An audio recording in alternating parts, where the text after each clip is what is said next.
ನೇಹಾ ಹಿರೇಮಠ್ ಹತ್ಯೆಯನ್ನು ಖಂಡಿಸಿ ಮಠಾಧೀಶರು, ವಿವಿಧ ಸಂಘಟನೆಗಳು, ಸಂಘ ಸಂಸ್ಥೆಗಳ ನೇತೃತ್ವದಲ್ಲಿ ಶಿವಮೊಗ್ಗ ಜಿಲ್ಲೆಯ ಸೊರಬ ಪಟ್ಟಣದಲ್ಲಿ ಬುಧವಾರ ಪ್ರತಿಭಟನೆ ನಡೆಸಿ ತಹಶೀಲ್ದಾರ್ ಅವರಿಗೆ ಮನವಿ ಸಲ್ಲಿಸಲಾಯಿತು. ಮನವಿ ಸಲ್ಲಿಕೆಗೂ ಮುನ್ನ ಪಟ್ಟಣದ ಪ್ರಮುಖ ವೃತ್ತದಲ್ಲಿ ಮಾನವ ಸರಪಳಿ ನಿರ್ಮಿಸಿದ ಪ್ರತಿಭಟನಾಕಾರರು ಘಟನೆ ಕುರಿತಾಗಿ ಆಕ್ರೋಶ ವ್ಯಕ್ತಪಡಿಸಿದರು.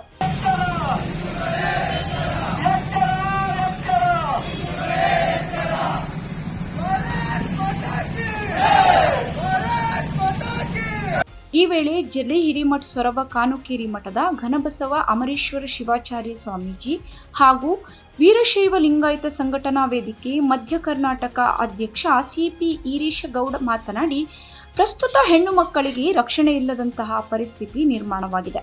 ರಾಜ್ಯದಲ್ಲಿ ಹೆಣ್ಣು ಮಕ್ಕಳಿಗೆ ಸೂಕ್ತ ರಕ್ಷಣೆಯ ಜವಾಬ್ದಾರಿಯ ಕಾನೂನು ತರಬೇಕಿದೆ. ಹತ್ಯೆ ಮಾಡಿದ ಆರೋಪಿಗೆ ಕಠಿಣ ಶಿಕ್ಷೆ ವಿಧಿಸಬೇಕು ಎಂದು ಆಗ್ರಹಿಸಿದರು. ಕರ್ನಾಟಕ ರಾಜ್ಯದಲ್ಲಿ ಯಾವತ್ತು ಕಾಂಗ್ರೆಸ್ ಸರ್ಕಾರ ಅಧಿಕಾರಕ್ಕೆ ಬಂದಿದೆಯೋ ಆವತ್ತಿನಿಂದ ಈ ದೇಶದ್ರೋಹಿಗಳಿಗೆ ನಾವೇ ಹಾಸಿಗೆ ಹಾಕಿಕೊಟ್ಟಂಗಾಗಿದೆ. ದೇಶದ್ರೋಹದ ಕೆಲಸ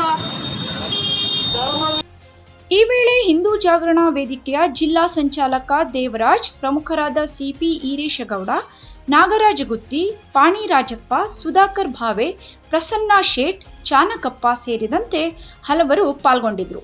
Sandeep UL 9 live news, Soraba.